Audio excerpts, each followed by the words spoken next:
इन्टरभ्यूमा के क्वेशन आउँछ ठ्याक्कै त भन्न सकिदैन, तर यस्तै क्वेशनहरु आउँछ। तपाईले गाह्रो सजिलो सबै क्वेशनहरु प्रिपेयर गर्नु होला। अब तपाईलाई क्वेशन सोधियो। क्वेशन नम्बर 1, के तपाई मलाई कार धुने कामको बारेमा आफ्नो अघिल्लो अनुभव बारे बताउन सक्नुहुन्छ? Can you tell me about your previous experience in car washing?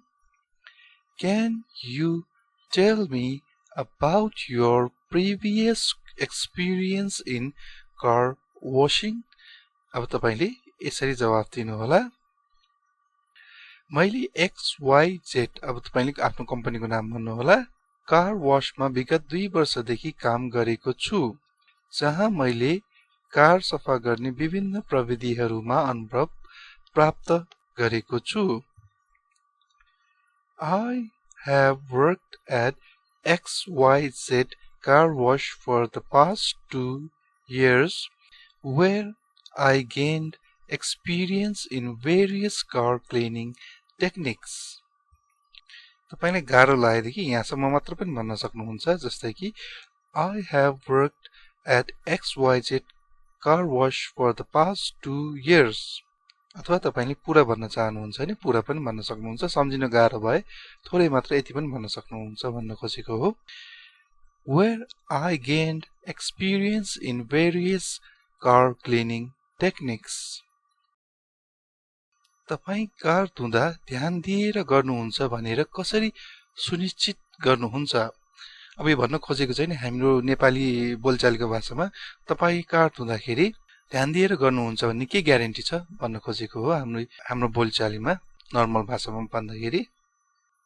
अब इंग्लिशमा, how can you make sure you are careful when washing a car? How can you make sure you are careful when washing a car? अब तपाईले यसरी उत्तर दिनु होला। म गाडीको प्रत्येक भागमा राम्ररी ध्यान दिन्छु र राम्ररी सफा सुनिश्चित गर्न मेरो कामलाई दोहोरो जाँच गर्छु। इंग्लिशमा, I pay close attention to each part of the vehicle and double check my work to ensure यो शब्द याद गर्नु होला, throughout cleaning. तपाईले ensure भन्ने वर्ड नोट डाउन गर्नु भए पनि हुन्छ आफ्नो नोट कपीमा। गाह्रो वर्डहरु तपाईलाई जुन गाह्रो लाग्छ वर्डहरु, त्यो वर्डहरु तपाईले नोट डाउन गरेर दिनदिनै पढ्न पनि सक्नुहुन्छ अनि तपाईलाई त्यो वर्डहरु बिस्तारै याद हुन्छ। I pay close attention to each part of the vehicle and double check my work to ensure a throughout cleaning. अर्को प्रश्न सोधियो तपाईलाई, कार वाशमा काम गर्दा तपाईले के सुरक्षा सावधानीहरू पालना गर्नुहुन्छ? What safety precautions do you follow while working in a car wash? What safety precautions do you follow while working in a car wash? Answer, अब यसरी दिनु होला। म सधैं सुरक्षात्मक गियर लगाउँछु जस्तै पन्जा र चस्मा। I always wear protective gear such as gloves and safety goggles. I always wear protective gear such as gloves and safety goggles. अथवा तपाईले यसरी पनि भन्न सक्नुहुन्छ, म सफा गर्ने रसायनहरू प्रयोग गर्नका लागि सबै सुरक्षा निर्देशनहरू पालना गर्छु। I follow all safety guidelines for handling cleaning chemicals. I follow all safety guidelines for handling cleaning chemicals. तपाईहरुले यो दुईटै पनि भन्न सक्नुहुन्छ, यो माथिको र यो तलपट्टिको दुईटा पनि भन्न सक्नुहुन्छ अथवा तपाईलाई धेरै लामो लामो सेन्टेन्सहरु कन्ठ गर्न गाह्रो लागेदेखि यो दुईटा मध्ये एउटा पनि भन्न सक्नुहुन्छ सबैभन्दा राम्रो त तपाईले सक्नुहुन्छ भने दुईटै भन्दाखेरि राम्रो अब प्र्याक्टिस गर्नुभयो भने तपाईले पक्कै सक्नुहुन्छ जस्तै कि यसरी भन्नु होला I always wear protective gear such as gloves and safety goggles. I follow all safety guidelines for handling cleaning chemicals. अर्को प्रश्न सोधियो तपाईलाई तपाई कठिन वा असन्तुष्ट ग्राहकहरूलाई कसरी सम्हाल्नुहुन्छ इङ्ग्लिशमा How do you handle difficult or dissatisfied customers? How do you handle difficult or dissatisfied customers? यसमा तपाईले dissatisfied भन्ने वर्ड नोट डाउन गर्न सक्नुहुन्छ अनि यसरी उत्तर दिनु होला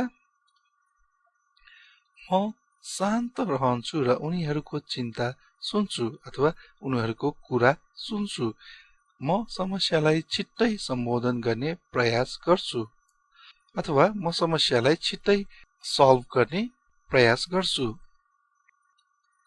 I remain calm and listen to their concerns. I try to address the issue promptly. यसमा तपाईले concerns भन्ने वर्ड अनि concern अथवा concerns भन्ने वर्ड अनि त्यस्तै गरी issue अनि त्यसपछि promptly यो वर्डहरुलाई नोट डाउन गर्न सक्नुहुन्छ अर्को प्रश्न सोधियो तपाईलाई के तपाई विभिन्न कार धुने उपकरणहरुको प्रयोग गर्न परिचित हुनुहुन्छ Are you familiar with using different car washing equipment? Are you familiar with using different car washing equipment? अब एन्सरमा म प्रेसर वाशर भ्याकुम क्लिनर र अन्य कार धुने उपकरणहरु प्रयोग गर्नमा निपुण छु इङ्ग्लिशमा Yes, I am proficient in using pressure washers, vacuum cleaners and other car washing equipment. Yes, I am proficient in using pressure washers, vacuum cleaners and other car washing equipments. यसमा तपाईले proficient भन्ने note down गर्न सक्नुहुन्छ अथवा तपाईले proficient भन्ने अथवा कुनै पनि शब्दहरु मैले यहाँ युज गरेको शब्दहरु गाह्रो लागेदेखि यसको सट्टा अरु सजिलो शब्दहरु पनि तपाईले युज गर्न सक्नुहुन्छ अब फेरि अर्को प्रश्न आएको छ व्यस्त दिनको समयमा कार धुने कार्यलाई कसरी प्राथमिकता दिनुहुन्छ यो question How do you prioritize tasks during a busy day at the car wash? How do you prioritize tasks during a busy day at the car wash? अब रिप्लाई यसरी दिनु होला म ग्राहकको अपॉइन्टमेन्टको आधारमा प्राथमिकता दिन्छु I prioritized based on customer appointments. I prioritize based on customer appointments. अब तपाईलाई मौसमहरुको बारेमा सोधियो मौसम र काम गर्ने वातावरणको बारेमा के तपाई विभिन्न मौसममा काम गर्न सहज हुनुहुन्छ Question mark Are you comfortable working in various weather conditions? Are you comfortable working in various weather conditions? अब कहिले काम पर्न खोजेको अब कहिले काम लाग्छ कहिले पानी पर्छ कहिले चर्को घाम लाग्छ कहिले अलि चिसो पनि हुन सक्छ आदि इत्यादि कुराहरु भन्न खोजेको हो अब तपाईले यसरी भन्नु होला म विभिन्न मौसममा काम गर्न सक्छु Yes, I am comfortable working in different weather conditions. Yes, I am comfortable working in different weather conditions. अब अर्को क्वेशन तपाई किन दुबईमा हाम्रो कार धुने काम गर्न चाहनुहुन्छ? Why do you want to work for our car wash in Dubai? Why do you want to work for our car wash in Dubai? Reply मा म तपाईको कम्पनीको प्रतिष्ठाबाट प्रभावित छु. I am impressed by your company's reputation. I am impressed by your company's reputation. अब यसमा तपाईले यो पनि भन्न सक्नुहुन्छ अथवा सिम्पलमा भन्न चाहनुहुन्छ भने for money अथवा for better future अथवा त्यस्तै आदि इत्यादि कुराहरू तपाईले भन्न सक्नुहुन्छ अथवा to support my family यस्तै सजिलो तरिकाले यसरी पनि भन्न सक्नुहुन्छ सिम्पल तरिकाले. यसमा तपाईले impress अथवा impressed अनि त्यस्तै गरी reputation यो शब्दहरू नोट डाउन गर्नु होला नोट कपीमा. अब एउटा एकदम महत्त्वपूर्ण कुरा यहाँ सोधियो. कार धुने प्रक्रियामा उत्पन्न हुने फोहोरलाई कसरी डिस्पोज गर्नुहुन्छ? How do you dispose of waste generated during the car washing process? How do you dispose of waste generated during the car washing process? तपाईले यसमा dispose भन्ने वर्ड नोट डाउन गर्न सक्नुहुन्छ. अब यसरी रिप्लाई दिनु होला. म वातावरण मैत्री अभ्यासहरू पालना गर्दछु.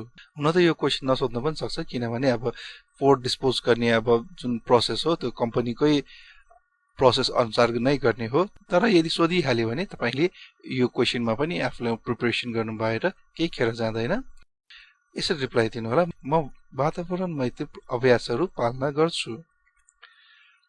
I follow environment friendly practices. I follow environment friendly practices. यसमा तपाईले environment friendly पनि नोट डाउन गर्न सक्नुहुन्छ. अब तपाईलाई ओभरटाइमको बारेमा सोधियो. अब प्राय जसो ओभरटाइमको बारेमा त अब सबै कम्पनीहरुमा इन्टरभ्यु दिँदा जाँदाखेरि प्राय सोधिन सक्छ. त्यसैले अब यो क्वेशनको लागि पनि तपाई रेडी भएर बस्नु होला. के तपाई सप्ताहान्त र बिदाहरुमा काम गर्न सक्नुहुन्छ? Can you work on weekends and holidays?